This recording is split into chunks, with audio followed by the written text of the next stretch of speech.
오늘 함께 나눌 하나님의 말씀은 요엘서 2장입니다. 다시 요엘서 2장인데 이번에는 좀 더 넓게 보겠습니다. 요엘서 2장 12절부터 32절까지 우리 함께 읽고 나눌 텐데, 예언적 세대 다섯 번째 시간, 우리 예언적 세대의 활성화에 대해서 우리 함께 나누겠습니다. 요엘서 2장 12절부터 함께 읽겠습니다. 여호와의 말씀에 너희는 이제라도 금식하고 울며 애통하고 마음을 다하여 내게로 돌아오라 하셨나니, 너희는 옷을 찢지 말고 마음을 찢고 너희 하나님 여호와께로 돌아올지어다. 그는 은혜로우시며 자비로우시며 노하기를 더디하시며 인애가 크시사 뜻을 돌이켜 재앙을 내리지 아니하시나니, 주께서 혹시 마음과 뜻을 돌이키시고 그 뒤에 복을 내리사 너희 하나님 여호와께 소제와 전제를 드리게 하지 아니하실는지 누가 알겠느냐. 너희는 시온에서 나팔을 불어 거룩한 금식일을 정하고 성회를 소집하라.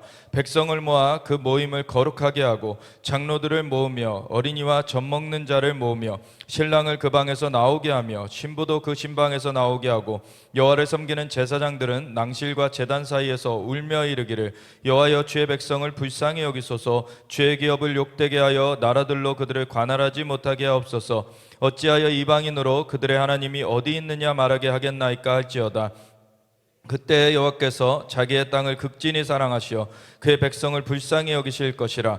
여호와께서 그들에게 응답하여 이르시기를, 내가 너희에게 곡식과 새 포도주와 기름을 주리니 너희가 이로 말미암아 흡족하리라. 내가 다시는 너희가 나라들 가운데에서 욕을 당하지 않게 할 것이며, 내가 북쪽 군대를 너희에게서 멀리 떠나게 하여 메마르고 적막한 땅으로 쫓아내리니 그 앞에 부대는 동해로 그 뒤에 부대는 서해로 들어갈 것이라.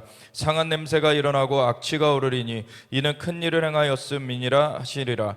땅이여 두려워하지 말고 기뻐하며 즐거워할지어다. 여호와께서 큰 일을 행하셨음이로다. 들짐승들아 두려워하지 말지어다. 들의 풀이 싹이 나며 나무가 열매를 맺으며 무화과 나무와 포도나무가 다 힘을 내는도다. 시온의 자녀들아 너희는 너희 하나님 여호와로 말미암아 기뻐하며 즐거워할지어다. 그가 너희를 위하여 비를 내리시되 이른 비를 너희에게 적당하게 주시리니 이른 비와 늦은 비가 예전과 같을 것이라. 마당에는 밀이 가득하고 독에는 새 포도주와 기름이 넘치리로다. 내가 전에 너에게 보낸 큰 군대 곧 메뚜기와 느치와 황충과 팥중이가 먹은 횟수대로 너에게 갚아주리니, 너희는 먹되 풍족히 먹고 너희에게 놀라운 일을 행하신 너희 하나님 여호와의 이름을 찬송할 것이라. 내 백성이 영원히 수치를 당하지 아니하리로다. 그런즉 내가 이스라엘 가운데에 있어 너희 하나님 여호와가 되고 다른 이가 없는 줄을 너희가 알 것이라. 내 백성이 영원히 수치를 당하지 아니하리로다.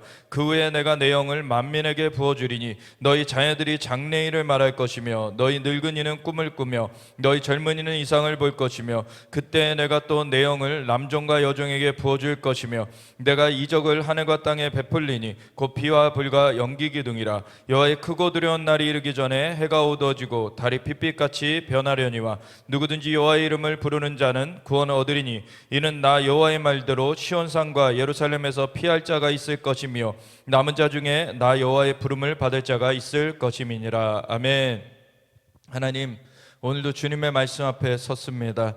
주님의 말씀은 진리입니다. 진리의 말씀으로 우리의 혼을, 우리의 영을 찔러 쪼개시며, 주님께서 주님의 인도하심, 그 뜻하심대로 우리를 변화시켜 주시옵소서. 주님의 말씀을 깨우치게 하시고 하나님 그것을 심게 하시고 하나님의 말씀대로 살아가게 하여 주시옵소서. 감사드리며 예수 그리스도의 예수와 마시아 이름으로 기도드렸습니다. 아멘. 우리 4주 전에 이 예언적 세대 첫 번째 시간 나눌 때 이 요엘서 2장 28절부터의 말씀을 우리가 보았었죠. 그 후에 내가 내 영을 만민에게 부어주리니 너희 자녀들이 장래일을 말할 것이며 너희 늙은이는 꿈을 꾸며 너희 젊은이는 이상을 볼 것이며, 그때 내가 또 내 영을 남종과 여종에게 부어줄 것이며 내가 이적을 하늘과 땅에 베풀리니 곧 피와 불과 연기 기둥이라.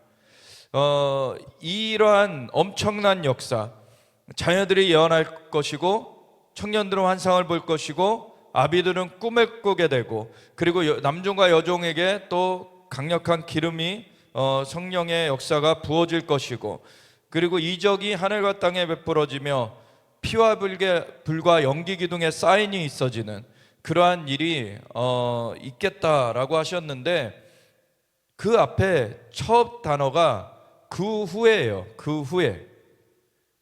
뭔가 그 앞에 뭔가 이벤트가 일어나야 그 이후에 이러한 일이 있겠다는 것이죠. 그 이벤트가 뭐냐? 그걸 오늘 볼 것인데, 그 이벤트라는 거는 요엘서 2장 1절부터 보면은 북쪽으로부터 군대가 쳐들어오는 그런 일이 있게 됩니다. 이거는 우선은 이스라엘 배경으로 하나님 말씀하셨다라는 것을 우리는 잊지 말아야 돼요. 그래서 이스라엘의 북쪽에 지금 사실 남서쪽에 있는 하마스하고도 싸우고 있지만, 북쪽에 있는 레바논의 헤즈볼라라는 그런 테러 집단하고도 지금 이스라엘이 싸우고 있죠. 근데 그 헤즈볼라 정도만이 아니라 이 북쪽의 군대는 더 넘어가지고 러시아까지 이렇게 포함하는, 그래서 에스겔 38장 39장에 나온 대로 북쪽에 있는 그 마곡 땅에 있는 고기 필두가 돼가지고 로스와 메섹과 두바랑인데, 그래서 고멜과 도갈마를 끌어들이고, 그리고 바사를 끌어들이고, 그리고 붓을 끌어들이고, 그 다음에 구스를 끌어들이는 그 나라들이 지금으로 말하면 어느 나라들이냐? 마곡 땅은 러시아고요. 그 러시아가 필두가 돼가지고 고멜과 도갈마, 터키, 그리고 바사, 이란, 이 세 나라가 역사상 서로 친해졌던 적이 그전엔 없었어요. 왜냐면은 바사, 그 이란도 페르시아 제국을 이뤘던 나라예요. 그리고 터키, 오스만 터키 제국을 이뤘던 나라예요. 러시아 제국을 이뤘던 나라입니다. 그래서 서로 패권 경쟁을 하던 나라들이지 서로 협력하는 나라들이 아니에요. 그런데 오늘날에 보면은요, 러시아가 큰 형님 같이 돼서 터키와 이란을 아우르는 모습을 보고 있습니다.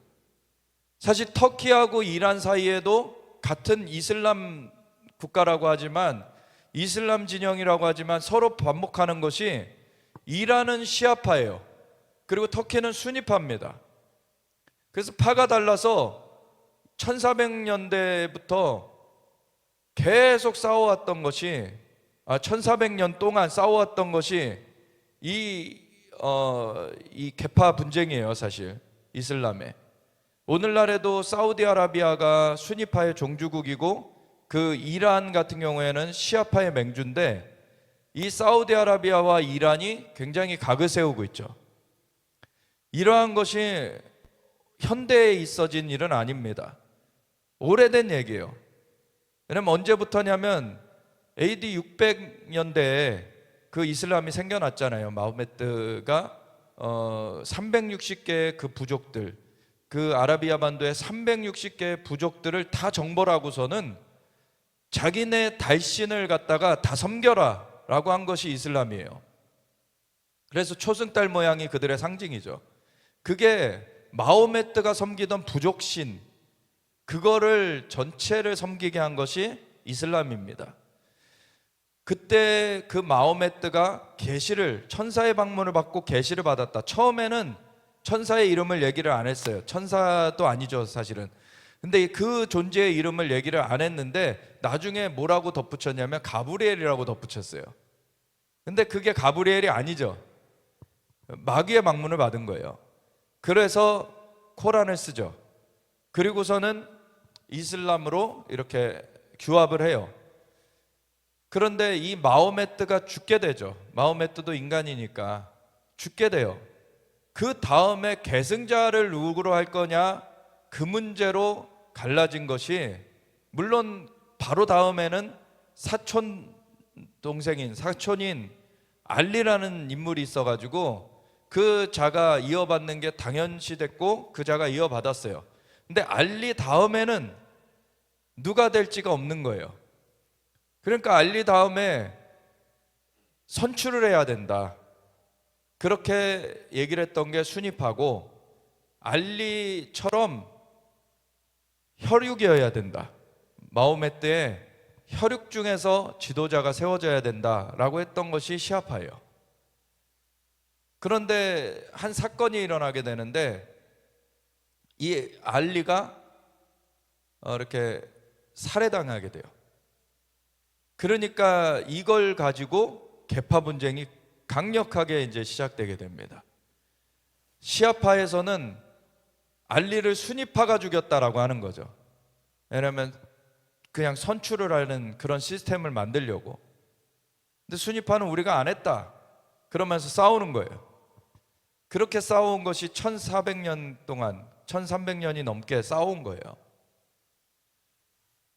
그런 가운데 오늘날의 터키는 순위파가 다수고, 그리고 이란은 시아파가 절대 다수고, 그래서 이 두 나라가 같은 이슬람이더라도 사실은 협력을 안 해왔어요.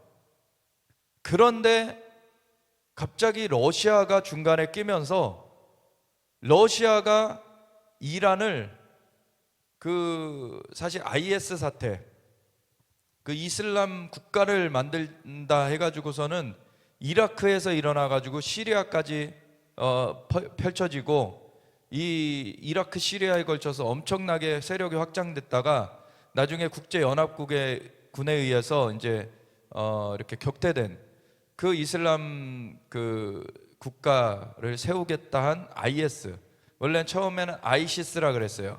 아이시스가 IS 해가지고 이슬람 스테이트는 앞에는 똑같은데 오브 뭐냐면 이라크 앤 시리아 해가지고서는 이라크와 시리아에 이슬람 국가를 세우겠다 해가지고 아이시스라고 자기를 하다가 아이실로 바꿉니다. ISIL로 바꿔요. 그게 뭐냐면 레반트, 이 비옥한 초생딸 지역이죠. 그러니까 이라크 시리아를 넘어서 이스라엘까지 이슬람 국가로 만들어버리겠다, 이런 이름을 써요. 그러더니 나중에는 자기네들은 IL까지도 떼버리고 IS, 자기네들은 뭐 닥치는 대로 다 이슬람 국가를 만들겠다, 이렇게 하게 된 거예요. 근데 그게 이제 격퇴가 되죠. 근데 이 IS라는 이 집단을 격퇴하려다 보니까 미국과 러시아도 손을 잡게 된 거예요. 이 IS를 격퇴하기 위해서. 그리고 터키도 손잡고 이란도 손잡고 다 손잡고 들어가게 됐어요. 그 가운데 미국은 이란이나 러시아나 다 사실은 적대 국가이기 때문에 미국은 이제 그때만 협력하지 그 다음의 관계를 할 수가 없는데, 러시아가 그걸 틈타 가지고 이제 이란에 대한 영향력, 터키에 대한 영향력을 확대한 거죠. 그러면서 이 러시아가 뭘 만들어냅니까? 평화회의를 만들어내요. 이 시리아 이라크에 그 이슬람 스테이트가 뽑혀나간 그곳에 그 이슬람 스테이트가 이제 격퇴되면서 어떻게 평화를 이룰 건지, 이런 회의를 러시아, 터키, 이란이 같이 하게 됩니다. 이 세 나라가 역사상 두 나라씩도 가까이 있었던 적이 없는데 러시아가 갑자기 세 나라를 묶어버렸어요. 이거는 유례없는 일이에요. 에스겔 38장에 고기 필두가 돼가지고 고멜과 도갈마 끌어들일 것이고 바사 끌어들인다는 예언이 역사상 한 번도 성취된 적이 없어요. 근데 현대에 우리가 그걸 보고 있는 것입니다. 그런 것이 이루어지는 걸 보고 있어요. 그리고 구스, 수단입니다. 이집트의 남부에 있죠. 구스도 끌어들인다는 거예요. 지금 수단은 내전을 겪다가 북수단과 남수단이 나눠졌죠. 그래서 남수단은 떨어져 나가고 지금 수단이라고 그대로 불려지는 거는 북수단이에요. 근데 북수단에서도 여전히 내전이 있어요. 그 내전을 거치는데 거기에도 많은 광산이나 이권들을 러시아의 용병 조직인 와그너 그룹, 그 와그너 그룹이 거기에 사업권을 갖고 있어요. 그러면서 와그너 그룹의 수장을 그 모반을 꾀했다고 이제 그 헬기 사고로 죽여버렸죠. 그러고 나서는 이제 직접 관리하거든요, 이제는. 그러면은 이제 러시아가 그 수단의 중요 그 경제 수단, 중요한 그러한 그 기반을 쥔 거예요. 그래서 러시아가 수단도 잡고 있고, 리비아, 붓이라고 말해지는 게 리비아입니다. 그거는 바로 이집트 서쪽에 있어요. 리비아의 카타피라는 그 독재자가 축출됐죠. 미국이 이제 작전에 들어가가지고 카타피를 축출해 버렸어요. 근데 카타피를 축출하고서는 제대로 된 그 시스템을 놓지 않으니까 지금 카타피가 축출이 됐지만 더 이게 혼란스러워져 버렸어요. 더 혼란스러워지면서 사실 이집트 옆에 있는 이집트도 무바락이라는 그 30년 이상 집권한 그러한 그 독재자가 이제 쫓겨나게 됐는데, 그게 바로 아랍의 봄이라고 일컬어지는 자스민 혁명에 의해서 쫓겨났어요. 왜냐하면 그 리비아보다도 더 서쪽으로 가면 바로 튀니지가 있죠. 튀니지라는 작은 나라에서 노점상을 하던 청년이 노점상을 하다가 공권력에 의해서 이게 짓밟히게 되는 그런 일이 있게 되면서, 물론 뭐 그 법의 테두리에선 벗어났을 수 있죠. 근데 그런 것을 이제 좀 무자비하게 이렇게 완전히 망가뜨려 버렸어요. 우리 공무원들이 이제 그런 거를 불법을 이제 수거해 갖고 막 그러긴 해도 그거는 보관해 놓던지 이렇게 해가지고 돌려주잖아요, 나중에. 근데 완전히 이제 무자비하게 이제 망가뜨려 버리니까 이 청년이 가뜩이나 이제 경제난에 힘든 상황 가운데 이 막막하니까 결국 분신 자살을 해요. 분신 자살을 하면서 그게 이제 시위의 도화선이 돼가지고 막 정부를 이제 몰아내는 그런 시위가 튀니지부터 시작된 것이 그 옆 나라로도 옮겨 붙은 것이 이집트에서 시위가 2010년도에 일어나기 시작했고, 2010년 말부터, 그리고 2011년도에 그 무바락이라는 그 독재자가 2월 11일에 쫓겨나게 돼요. 그랬는데 그 무바락이 쫓겨난 다음에 누가 거기를 틈탔느냐? 이슬람 형제단이라고 하는 지금의 하마스의 기반이 되는 그 하마스 테러 집단의 그런 모체가 되는 그 무슬림 형제단이 이집트에 대선 후보를 내고 총선을 먼저 이기고 국회의원들을 만들어내고, 그리고서는 대선 후보를 내가지고 대선에서 그 대통령까지 만들어버려요. 그러니까 이 무바락이라는 사람은 쫓겨났지만 이제 더 사실은 어둠의 그런 통치가 이제는 풀어지게 되는 거였죠.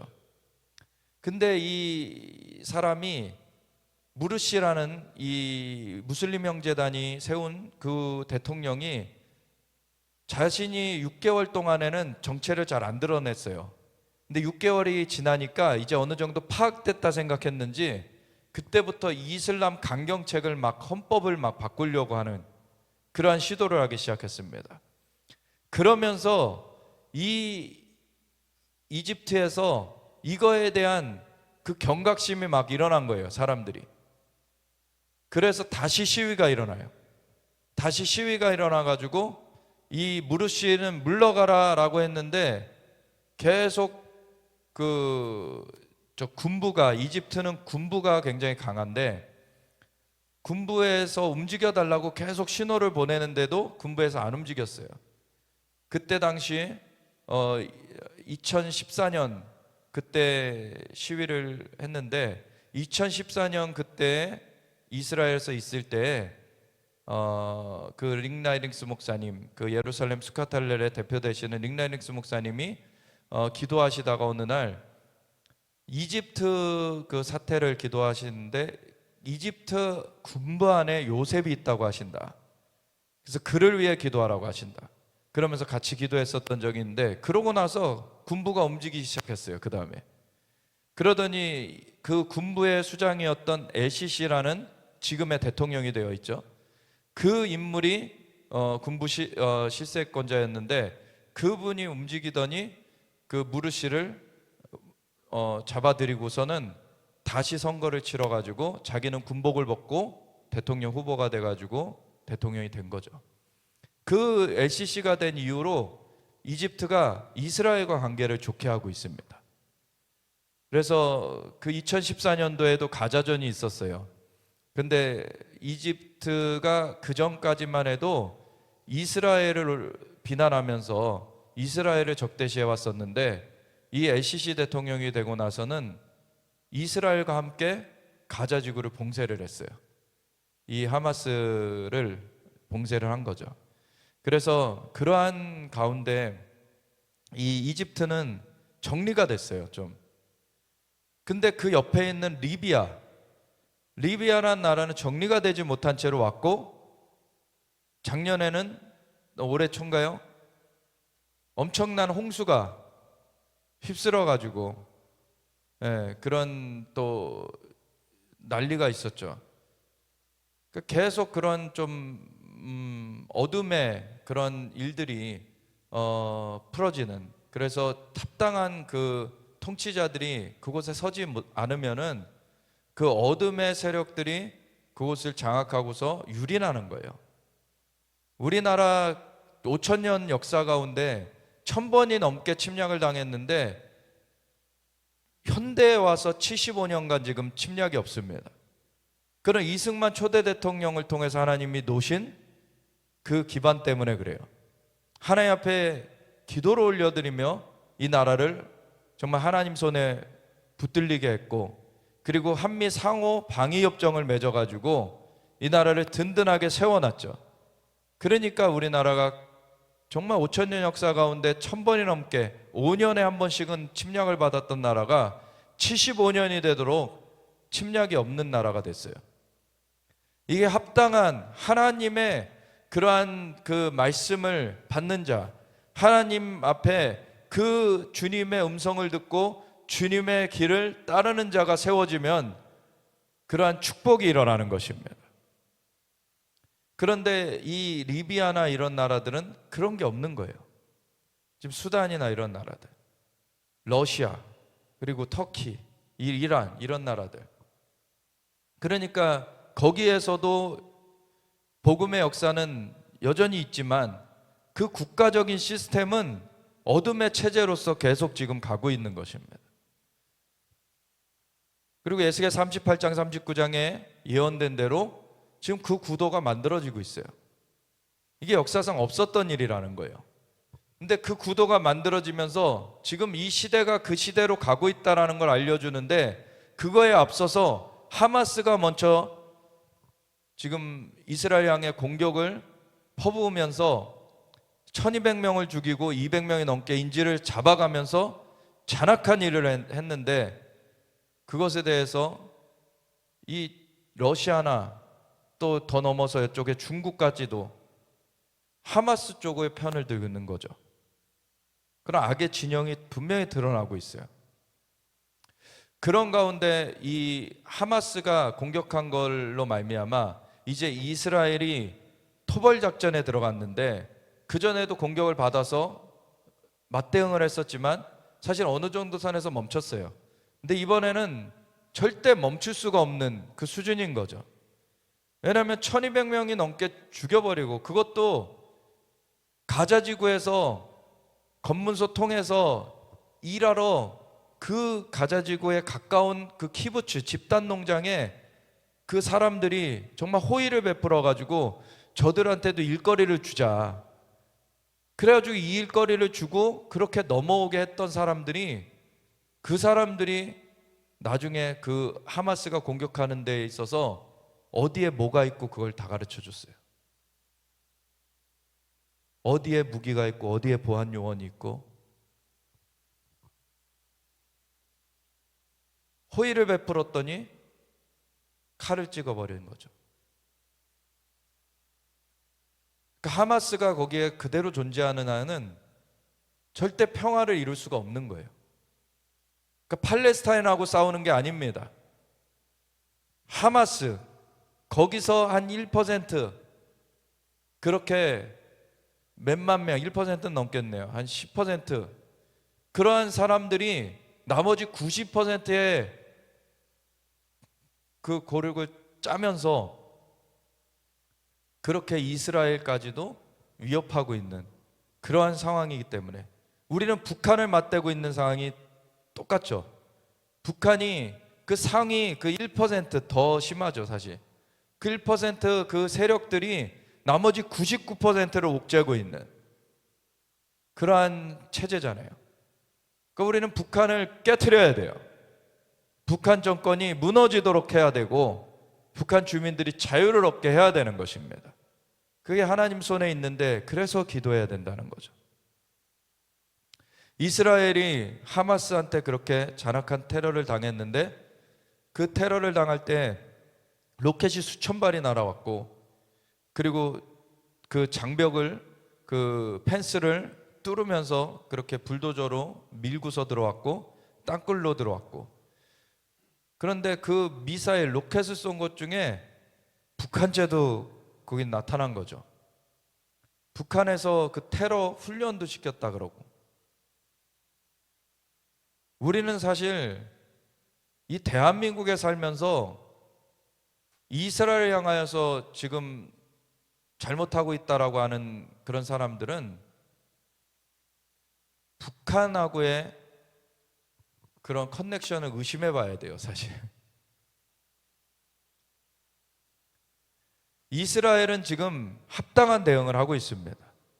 왜냐하면 그걸 한두 번 당한 것도 아니고 이번에는 너무 정말 트라우마가 너무 심하게 남을 제2의 홀로코스트라고 이렇게 일컬어지는 그러한 일로서 벌어졌기 때문에 이거는 완전히 하마스를 끝내지 않고서는 마무리가 되어질 수가 없는 것입니다. 근데 그 하마스를 상대하는데 왜 헤즈볼라가 껴들어요 또? 헤즈볼라가 북쪽으로부터 로켓을 쏴대요. 근데 이 하마스 요원들이 하마스 그 테러 요원들이 헤즈볼라의 그 훈련을 또 받고 간 자들이에요. 헤즈볼라는 이란의 그러한 지원, 이란이 세운 그런 단체나 마찬가지고 근데 그 헤즈볼라하고 같이 해가지고 훈련을 시켜준 게 북한에서 또 들어간 거예요. 이게 이렇게 악의 고리가 연결되어 있습니다. 이스라엘은 이 영적인 세계와 자연적인 세계가 연결돼서 보여져요. 그래서 이스라엘에서 자연적인 일들이 일어나는 거를 지금 영적인 세계에 무슨 일이 일어나는가를 알 수 있게끔 예표로 만들어 놓으셨어요. 그래서 이스라엘에서 일어나는 자연적인 일이 예사로 받아들여지면 안 되는 것입니다. 이스라엘은 시간표라고도 얘기하고 하나님께서 이 땅에서의 그 역사의 예표로서 이 이스라엘을 두셨어요. 그래서 이스라엘이 공격을 당했다, 테러에 뚫렸다, 지금 전 세계가 사실 공격당할 위험에 처해 있다는 걸 알아야 돼요. 그래서 미국에서도 지금 하나님께서 그 예언적인 그룹들한테 미국의 테러 그 모의하는 사람들이 지금 들어와 있다라는 것을 계속 경고하고 계세요. 이 조 바이든 정부가 들어선 다음에 600만 명이 불법 이민자들이 들어오게 됐는데 그 중에 막 섞여 있는 거예요. 그래서 테러에 대해서 절대 설렁설렁 대응해서는 안 됩니다. 강력하게 대응해야 돼요. 그래서 이스라엘이 지금 확실하게 하고 있는 것입니다. 우리도 마찬가지죠. 우리가 틈을 내줬다가는 6.25보다 더 큰 걸 우리는 당하게 됩니다. 근데 이게 자연적인 것 이전에 우리가 영적으로 승리를 해야 되는 것이죠. 그래서 우리가 계속 지금 기도의 시즌을 갖고 있는 것이고 하나님 앞에 나아가는데 단지 우리나라의 선거만이 아니라 지금 국제 정세가 어떻게 돌아가고 있는가, 정말 하나님의 사람들은요, 그걸 볼 수 있는 눈이 있어야 돼요. 근데 아까도 얘기 드렸듯이 예루살렘, 그 이스라엘은 특별히 주님께서 영적인 그 역사에 이 땅에서의 그 표징으로서 세워지게 하셨어요. 그렇게 세워 놓으셨기 때문에 이스라엘에서 무슨 일이 일어나는 걸 보면은 진짜 경각심을 가져야 되는 거예요. 근데 에스겔 38장 39장에는 이 테러 집단들의 그 공격을 넘어서서 테러 집단들의 공격을 하나님께서 깨트려 버리시겠다는 건 스가랴서 9장 10장에 나와요. 근데 그 이후에 이제 에스겔 38장 39장에 마곡 땅에 있는 고기 필두가 돼서 고멜과 도갈마를 끌어들이고 바사를 끌어들이고, 그래서 러시아가 필두가 돼서 터키를 끌어들이고 이란을 끌어들였어요. 그리고서는 구스, 수단도 끌어들이고 리비아도 끌어들여서 이스라엘을 공격하러 온다는 거예요. 그러면 이스라엘을 공격하러 오면은 하나님께서 그때 노를 발하실 것이다. 그리고 그 대적을 깨뜨리시기를 이왕의 이전에 전쟁 날에 하신 것 같이 하시리라. 아멘. 하나님 살아계심을 나타내실 것입니다. 그럴 때 수많은 사람들이 그 여호와, 이스라엘 하나님 여호와가 진짜 하나님이심을 알게 될 거예요. 근데 그런 가운데서도 돌아서지 않고 이 북쪽 군대, 그 러시아를 필두로 하는 이 군대가 다시 쳐들어오는 것이 이 요엘서 2장의 배경입니다. 이 에스겔 38장 39장의 전쟁이 일어나고 나면 하나님께서 지진으로 막 흔들어 버리시고 하늘에서 불을 내리시면서 막 대적들을 심판하실 것이기 때문에, 그렇게 되면은 지진이 일어나면은요, 지금 성전산에 잘못 세워져 있는 그것도 무너져 내리게 돼요. 그러면 성전이 세워지는 시기로 들어갑니다. 근데 그때 다시금 이 북쪽에서 군대가 쳐들어와요. 그래서 이 요엘서 2장을 보면은 오늘 읽은 12절부터 여호와의 말씀에 너희는 이제라도 금식하고 울며 애통하고 마음을 다하여 내게로 돌아오라 하셨나니 너희는 옷을 찢지 말고 마음을 찢고 너희 하나님 여호와께로 돌아올지어다. 그는 은혜로우시며 자비로우시며 노하기를 더디하시며 인애가 크시사 뜻을 돌이켜 재앙을 내리지 아니하시나니 주께서 혹시 마음과 뜻을 돌이키시고 그 뒤에 복을 내리사 너희 하나님 여호와께 소제와 전제를 드리게 하지 아니하실는지 누가 알겠느냐. 지금 또 대군이 오고 있는데 이걸 어떻게 감당할 수 있는가? 인간의 힘으로는 감당이 안 되는 거예요. 기도해라. 너희는 시온에서 나팔을 불어 거룩한 금식일을 정하고 성회를 소집하라. 백성을 모아 그 모임을 거룩하게 하고 장로들을 모으며 어린이와 젖 먹는 자를 모으며 신랑을 그 방에서 나오게 하며 신부도 그 신방에서 나오게 하고 여호와를 섬기는 제사장들은 낭실과 제단 사이에서 울며 이르기를 여호와여 주의 백성을 불쌍히 여기소서. 주의 기업을 욕되게 하여 나라들로 그들을 관할하지 못하게 하옵소서. 어찌하여 이방인으로 그들의 하나님이 어디 있느냐 말하게 하겠나이까 할지어다. 이게 결국 하나님을 모욕하려는 그 어둠의 세력과 하나님의 이름을 드러내는 이 이스라엘의 그 전쟁이 되는 것인데, 그래서 배후에 있는 그 하나님께서 역사하시기 위하여서 너희가 내 앞에 금식하며 기도함으로 나와라. 그래야 이길 수 있다. 근데 여기 보면 시온에서 나팔을 불어 거룩한 금식일을 정하고 성회를 소집하라 그러는데, 백성을 모아 그 모임을 거룩하게 하고 장로들을 모으며 어린이와 젖 먹는 자를 모으며 신랑을 그 방에서 나오게 하며 신부도 그 신방에서 나오게 하고 온 국민이 그냥 다 모이게 되는데, 여호와를 섬기는 제사장들은 낭실과 제단 사위에서 울며 이르기를. 성전이 재건된 배경입니다. 이 요에서 2장 28절부터의 말씀이 사도행전 2장에 인용돼 있어요. 마가다락방에 성령이 임했을 때, 그때 오순절이라서 천하각국에서 모여든 유대인들이 그 소동을 듣고서는 몰려와 가지고서는 저들이 술에 취하였나 보다. 그러니까 베드로가 일어나서 때가 제3시니 오전 9시니 술 취한 것이 아니라 하나님의 약속하신 것이 부어진 것이니, 주님이 이 요에서 2장 28절부터 약속하신 대로 그 후에 내가 내 영을 만민에게 부어주리니 자녀들이 예언할 것이요 청년들이 환상을 보고 아비들은 꿈을 꾸리라. 이 예언의 말씀이 응한 것이다. 그때 응한 게 맞아요. 근데 그때는 이 앞에 배경이 되는 북쪽 군대 침략도 없었고, 그리고 그때 회개 성회가 있지도 않았어요. 그럼 어떻게 이것을 봐야 되느냐? 그때 성취가 시작이 됐습니다. 근데 성취의 완성은 아닌 거예요. 성령이 부어지기 시작했습니다.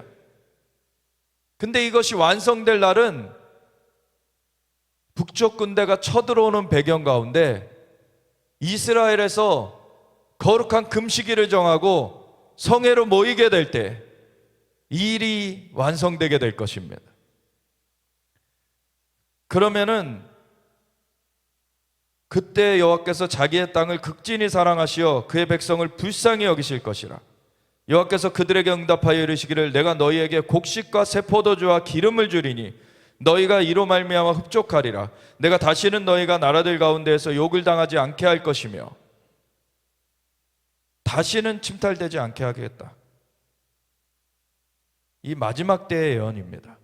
내가 북쪽 군대를 너희에게서 멀리 떠나게 하여 메마르고 적막한 땅으로 쫓아내리니 그 앞에 부대는 동해로 사해로 그리고 그 뒤에 부대는 서해로 지중해로 들어갈 것이라.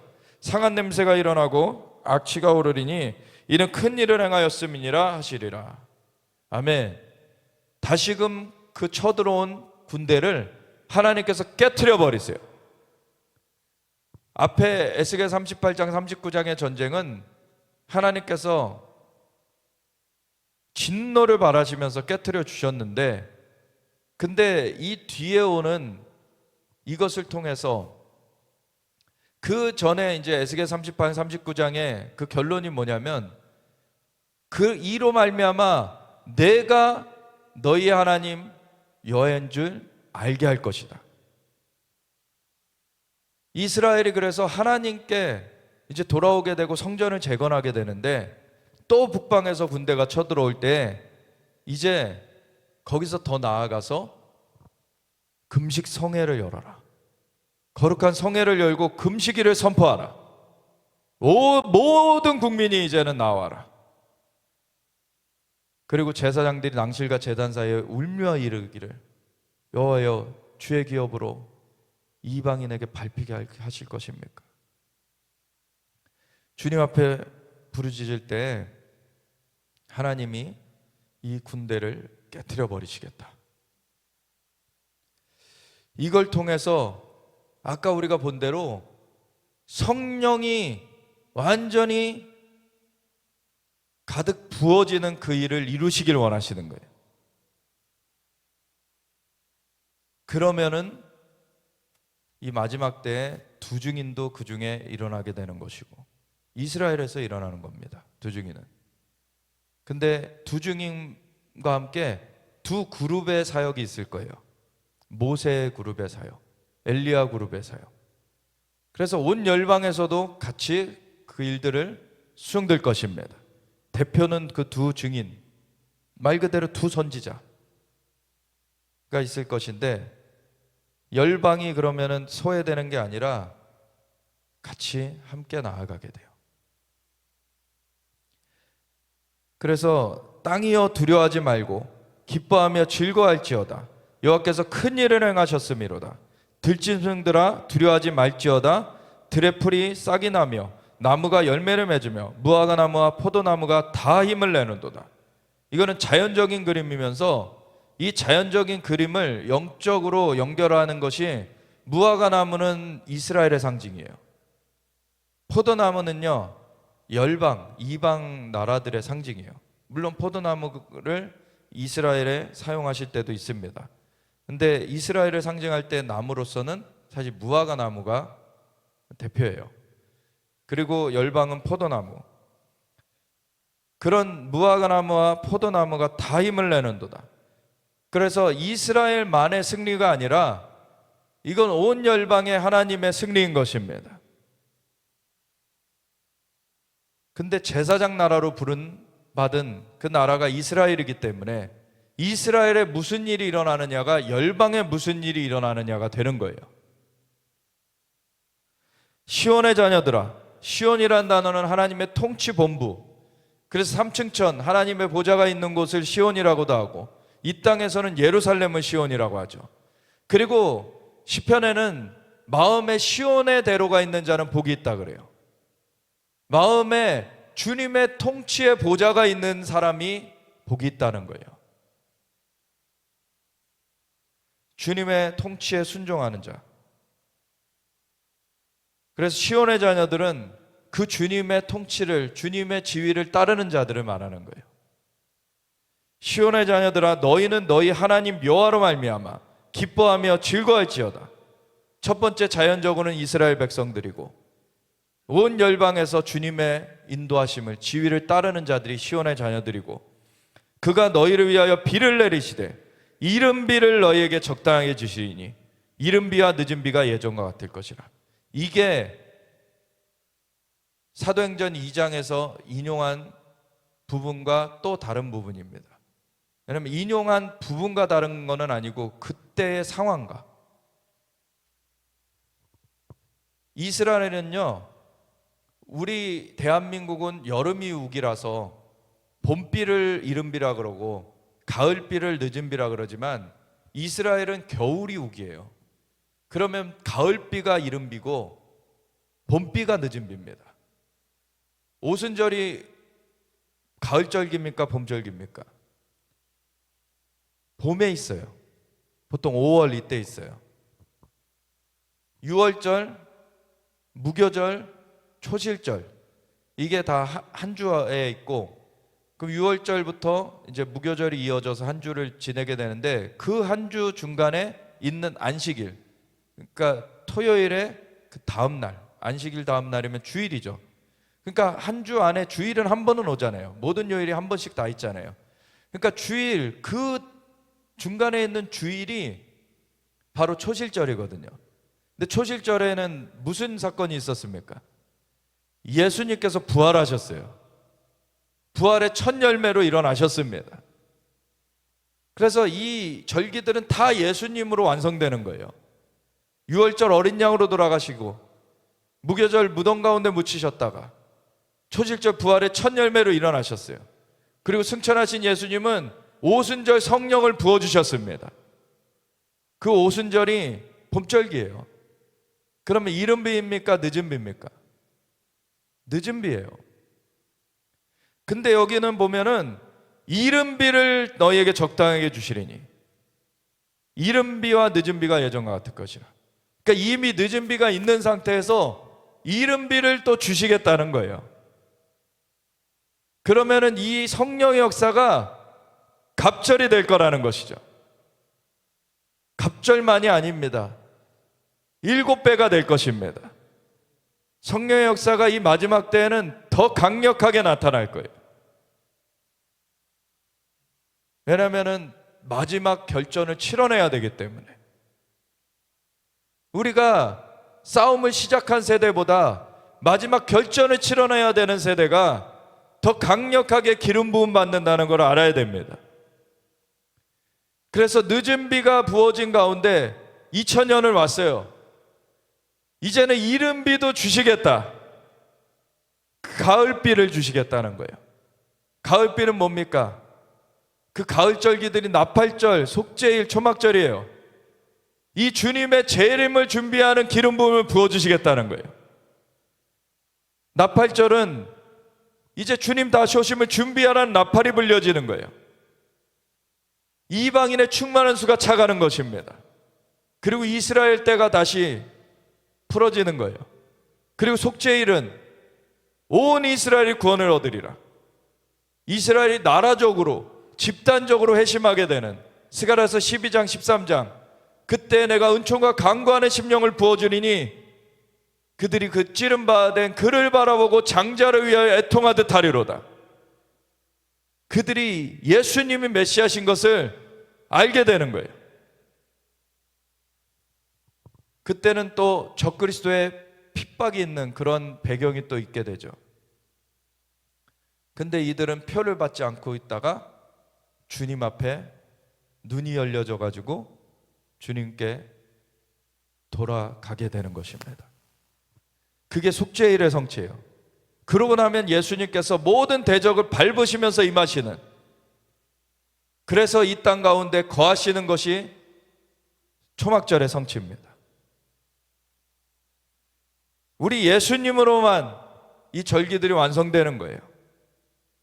근데 늦은 비로소 그 봄절기, 그 앞에 절기들을 완성을 하셨는데, 이제는 이른 비로소 이 뒤의 절기들, 예수님의 다시 오심을 완성하신다는 거예요.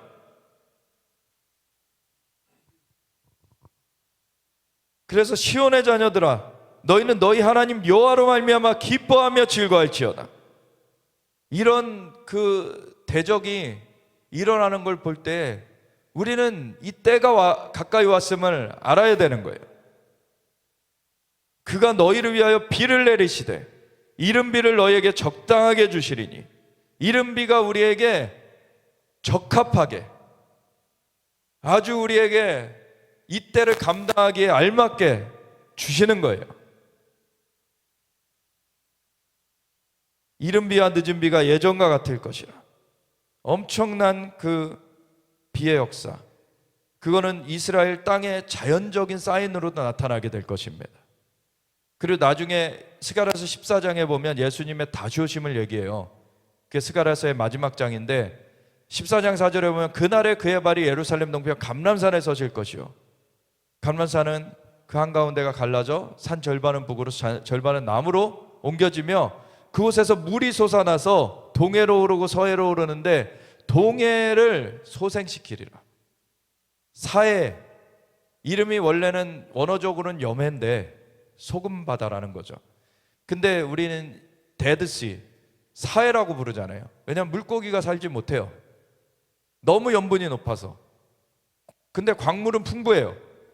근데 나중에 주님이 다시 오시면 자연적으로 그 골짜기가 생겨나는 것이 있고 물이 흘러가는 것이 있고, 그래서 에네글라임에서 엔게디까지 어부가 설 것이다. 거기서 물고기가 살게 될 것이라는 거예요. 이스라엘은 자연적 사인이 그대로 나타납니다. 근데 영적으로도 이것이 성령의 역사를 또 나타내는 거예요. 그래서 이스라엘은 영적인 것과 자연적인 것이 맞닿아 있는 곳이에요. 하나님 앞에 그 사인이 풀어지는 곳입니다. 그래서 예루살렘, 원래 우리가 부르지만 히브리 원어로는 예루살라임입니다. 임 이렇게, 아니면은 여성형은 옷 이렇게 붙으면은 복수형이에요. 영어에 S를 붙이는 것 같이. 왜 도시 이름이 복수입니까? 그건 하늘의 예루살렘과 땅의 예루살렘이 합쳐지는 걸 말하는 거예요. 이게 연결되어 있는 걸 말하는 거예요. 그래서 예루살라임, 그 예루살렘은 하늘과 땅이 연결되어 있는 곳입니다. 이스라엘에는 그 하늘의 사인이 이 땅에서도 풀어지는 걸 보는 거예요. 그래서 이른 비를 적당하게 주실 때 이건 성령의 역사를 말하면서 이 이스라엘의 자연적인 그 비의 역사를 또 말한다는 거예요. 그래서 마당에는 밀이 가득하고, 이거는 자연적이면서 영적인 것이에요. 독에는 새 포도주와 기름이 넘치리로다. 아멘. 내가 전에 너에게 보낸 큰 군대 곧 메뚜기와 느치와 황충과 팥중이, 이것도 역시 자연적이며 영적인 것입니다. 자연적으로 실제로 이러한 그 군대가 쳐들어오는 그러한 일이 있어진 것과 함께 그 배후에 악한 영이 역사된 거죠. 그거를 하나님께서 깨트려 버리시는 거예요. 그리고 자연적인 소출을 거두게 하시고 영적인 소출을 거두게 하시는 것입니다. 너희는 먹되 풍족히 먹고 너에게 놀라운 일을 행하신 너희 하나님 여호와의 이름을 찬송할 것이라. 내 백성이 영원히 수치를 당하지 아니하리로다. 아멘. 그런데 이후에 한 번 더 적그리스도의 핍박이 있게 됩니다. 그는 2억의 군대가 쳐들어와요. 그래서 두 증인까지도 죽여요. 근데 그때는 수치의 때가 아닙니다. 뭡니까? 이제 성령으로 사로잡힌 자들이 그 계시록 12장에 보면 성전에서 경배하는 자들로 나와요. 14만 4천. 이스라엘에서 하나님의 종들로 먼저 세워진 자들이 그 수가 있게 돼요. 그 중에 대표가 두 증인인 거죠. 그 두 증인까지도 근데 죽임을 당해요. 그러니까 이 14만 4천이 죽임을 당하는 거죠. 그런데 그게 패배가 아니라 두 증인이 1260일 동안에 자기가 해야 될 역할 다 했기 때문에 이제 자기의 그 임무를 마치고서는 순교의 상급을 얻는 거예요. 그래서 순교하고서는 막 그 나쁜 사람들은, 악한 자들은 이 자기네들을 정말 그 죄를 지적하면서 괴롭게 했던 두 증인이 죽었으니까 잔치를 벌이고 있는데 갑자기 3일 반 만에 생기가 후 불어들어가. 그리고 그들이 살아 일어나서요. 혼비백산하는 거죠, 이 악한 자들이. 그리고서 하늘로 끌어올려져 가는 걸 봐요. 이건 믿는 사람들이 보는 게 아닙니다. 이 악한 자들이 다 보게 되는 거예요. 이거는 마지막 절대 부인할 수 없는 사인이 되죠. 그때 마지막 돌이킴이 또 있습니다. 그때 하나님께 영광을 돌리는 자들이 있어요. 그 사인까지 보니까 그래도 표를 안 받은 자들이 개중에 있게 되는 거죠. 예수님은 아직 영접은 안 했지만, 그리고 죄악의 삶을 살고 있지만, 그래서 그들 가운데 이제 표 안 받은 사람 마무리 돌이키는 그 역사가 되어집니다. 표 받은 사람은 기회가 없게 돼요. 이제 짐승의 우상의 표를 받으면 끝납니다. 그대로. 그때부터 아무리 후회해봐야 소용없게 돼요. 그러니까 어떠한 유혹이 있든지 어떠한 핍박이 있든지 짐승의 표를 받으면 안 됩니다. 우리는 하나님의 인침을 받아야 돼요. 그리고 끝까지 주님의 다시 오심을 바라보면서 나아가야 되는 것입니다. 그러면 주님 다시 오세요. 이 두 증인도 살리시고 하늘로 끌어올리신 다음에 이제 이후로 주 안에서 죽는 자들은 복이 있다 그러세요. 이제 순교의 상급을 주시는 거예요. 이제 이 땅에서의 일들은 다 끝난 거예요. 이제 순교하면 돼요. 그때 편하게 이제 할 일 다 끝났으니까. 그러면 이들이 수고를 그치고 쉼이라 주님 안에서 안식하는 거예요. 이게 실패가 아니라 최고의 성공입니다. 그러면 그렇게 주님 앞에 가면은 어떻게 됩니까? 이제 순교자들까지 다 거두시고 나면 주님께서 다시 오시잖아요. 이제 그럴 때 순교한 사람을 먼저 부활시키세요. 아멘. 거기 있고 싶지 않습니까? 할렐루야. 우리는 상급이 순교의 상급보다 더 큰 건 없어요. 근데 순교를 자기 힘으로 할 수 있는 게 아닙니다. 이 성령의 부어지심, 이 준비시키심을 받아야 되는 거예요. 그래야 순교도 스데반 집사처럼 기쁘게 할 수 있는 거예요. 두려움에 떠는 것이 아니라. 두 증인이 먼저 부활되어지는, 그리고 이 하늘로 올려지는 그러한 일이 있고 나서 순교의 그 무리가 쭉 이어져요. 그리고서 그 무리가 다 걷어지면 이제 주님께서 다시 오시는데, 이제 완전 초토화시켜 버립니다. 이 악한 진영을 완전 초토화시켜 버리면서 우선 죽은 자를 살리셔서 공중에서 먼저 이제 죽은 자는 살리시고, 그리고 살아남아서 믿음을 지키고 살아남아 있는 사람들은 변화시키셔서 함께 부활의 몸으로서 이제 올리셔서 공중에서 먼저 혼인잔치를 하시죠. 그리고 어디 가시는 게 아니라 감람산에 발을 디디실 거예요. 그래서 그 공중으로 이 구원 얻은 백성들을 다 끌어올리신 상태에서 땅에는 재앙을, 대접을 쏟아 부어버리시는 거죠. 그러면 땅은 완전히 그 대적들이 파괴되고 심판되고, 그러면 불못에 그냥 갇히게 돼버리고, 이제 그러고 나면은 그 용까지 무적행에 가둬두고서는 예수님께서 주의 백성들과 함께 내려오시는 겁니다. 아멘. 그런 우리의 그 마지막 때에 하나님께서 분명하게 알려주신 그 소망의 메시지가 있어요. 계시록은 두려운 것이 아닙니다. 계시록은 우리에게 소망을 주시는 거예요.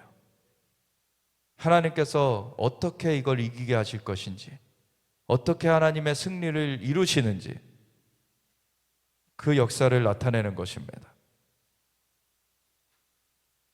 그래서 그런즉 내가 이스라엘 가운데 있어 너희 하나님 여호와가 되고 다른 이가 없는 줄을 너희가 알 것이라. 내 백성이 영원히 수치를 당하지 아니하리로다. 아멘. 주님의 백성으로 서야 되는 것입니다. 주님께서는 만물의 창조주세요. 주님께 능치 못하심이 없습니다. 주님을 대적할 존재가 없습니다. 주님과 함께하는 자들이 건짐을 받는 거예요. 그래서 주님 앞에 회개의 성회를 열을 때, 금식일을 정하고 주님 앞에 모여서 함께 주님을 찾을 때 주님이 주님의 영을 부어주시겠다, 주님이 덮어주시겠다, 주님이 우리를 붙들어 주시겠다고 하시는 것입니다. 그 후에 내가 내 영을 만민에게 부어주리니 너희 자녀들이 장래일을 말할 것이며 너희 늙은이는 꿈을 꾸며 너희 젊은이는 이상을 볼 것이며 그때 내가 또 내 영을 남종과 여종에게 부어줄 것이며 내가 이적을 하늘과 땅에 베풀리니 곧 피와 불과 연기 기둥이라. 이거는 양면성이 있는데 피와 불과 연기 기둥을 예전에 삼위일체 하나님의 역사로 제가 설명을 드렸었죠. 피, 예수님의 보혈, 그리고 불, 성령의 불, 그리고 연기 기둥, 하나님의 임재의 연기, 이렇게 우리가 볼 수 있고, 또 자연적으로는 진짜 심판이 이루어질 때 펼쳐지는 그러한 모습이죠. 그래서 여호와의 크고 두려운 날이 이르기 전에 해가 어두워지고 달이 핏빛같이 변하려니와 누구든지 여호와의 이름을 부르는 자는 구원을 얻으리니. 아멘. 이제 짐승의 우상에게 절하는 자들은 그 이름의 표를 받고서는, 그 경배하고서 표를 받는 거기 때문에 그 이름을 부르게 되는 거예요. 짐승의 우상의 이름을. 근데 예수님의 이름을 부르는 자들, 완전히 나눠지는 거죠. 예수님의 이름을 부르는 자들, 그 이름을 부르는 자들에게는 하나님의 자녀가 되는 권세를 주셨나니 하나님의 자녀로서 인치시는 것입니다. 이는 나 여호와의 말대로 시온산과 예루살렘에서 피할 자가 있을 것이며 남은 자 중에 나 여호와의 부름을 받을 자가 있을 것임이니라. 아멘. 그래서 우리가 주님의 백성으로서 온전하게 이 마지막 때를 이겨나가야 되는데, 우리가 말라기 4장의 말씀처럼 우리 마지막 때에 그 예언적 음성을 바라는 자, 그런 그룹으로서 우리가 서기를 원합니다. 만군의 여호와가 이르노라. 보라, 용갈로 불같은 날이 이르리니 교만한 자와 악을 행하는 자는 다 지푸라기 같을 것이라. 심판의 때가 와요. 그 이르는 날에 그들을 살라 그 뿌리와 가지를 남기지 아니할 것이로되 내 이름을 경외하는 너희에게는 공의로운 해가 떠올라서 치료하는 광선을 비추리니 너희가 나가서 외양간에서 나온 송아지같이 뛰리라. 또 너희가 악인을 밟을 것이니 그들이 내가 정한 날에 너희 발바닥 밑에 재와 같으리라. 만군의 여호와의 말이니라. 너희는 내가 호렙에서 온 이스라엘을 위하여 내 종 모세에게 명령한 법 곧 율례와 법도를 기억하라. 그래서 점점 불법한 일들이 횡행해 가는데, 동성애가 막 정상인 것처럼 그렇게 가는데, 그래도 우리는 하나님의 말씀대로 우리는 나아가야 되는 것이고, 그런 자들에게 하나님의 성령이 임하십니다. 그래서 보라, 여호와의 크고 두려운 날이 이르기 전에 내가 선지자 엘리야를 너희에게 보내리니 그가 아버지의 마음을 자녀에게로 돌이키게 하고 자녀들의 마음을 그들의 아버지에게로 돌이키게 하리라. 돌이키지 아니하면 두렵건대 내가 와서 저주로 그 땅을 칠까 하노라. 돌이키지 않으면 저주 가운데 심판되게 되는 거예요. 다시 요엘서 2장에 보면은 12절부터 여호와의 말씀에 너희는 이제라도 여호와를 만날 만한 때에 찾으라 그러셨어요. 그를 구하라고 하셨습니다. 지금이 회개할 때요, 은혜 받을 때라. 이제라도 금식하고 울며 애통하고 마음을 다하여 내게로 돌아오라. 마음을 다해야 돼요. 세상과 겸하여서 두 주인을 섬길 수 없다 그러셨어요. 하나님과 재물 겸하여 섬길 수 없다 그러셨습니다. 이를 사랑하면 저를 미워하고 저를 사랑하면 이를 미워하게 되는 것이다. 오직 하나님을 사랑하라. 그리고 그 나라와 의를 먼저 구하면 이 모든 것 더해 주실 것이다. 너희는 옷을 찢지 말고 마음을 찢고 너희 하나님 여호와께로 돌아올지어다. 그는 은혜로우시며 자비로우시며 노하기를 더디하시며 이내가 크시사 뜻을 돌이켜 재앙을 내리지 아니하시나니 주께서 혹시 마음과 뜻을 돌이키시고 그 뒤에 복을 내리사 너희 하나님 여호와께 소제와 전제를 드리게 하지 아니하실는지 누가 알겠느냐. 그래서 이 예언적 세대로 활성화되는 거는요, 마음을 찢어야 돼요.